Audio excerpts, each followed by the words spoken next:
اب سے تھوڑی دیر پہلے انہوں نے مجھے اور میاں اسلم اقبال کو بلایا اور انہوں نے کہا کہ میرے بہاف پر یہ اسٹیٹمنٹ جاری کرو، کیونکہ وہ کہہ رہے ہیں کہ میرے پاس پہلے سے بھی کچھ انفارمیشن آ رہی تھی جس کا ہمیں پہلے پتا نہیں تھا، لیکن انہوں نے یہ کہا اور انہوں نے کہا ہے کہ 3 لوگوں کے اوپر میرا یقین ہے کہ جنہوں نے یہ سب کچھ کروایا ہے، اور وہ 3 لوگ جو ہیں وہ شہباز شریف ہیں، وہ رانا ثناء اللہ ہیں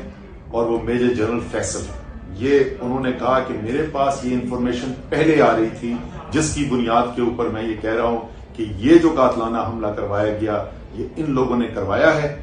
اور مطالبہ یہ ہے کہ ان تینوں کو اپنے عہدے سے ہٹایا جائے، اور اگر ان کو اپنے عہدے سے نہیں ہٹایا گیا تو پھر ملک گیر احتجاج ہوگا، اور پھر ایسا نہیں ہو سکتا کہ پاکستان ایسے چلتا رہے عمومی حالات کے ساتھ جب تک ان 3 لوگوں کو نہیں ہٹایا جاتا۔ یہ خان صاحب نے پیغام دیا ہے ساری قوم کے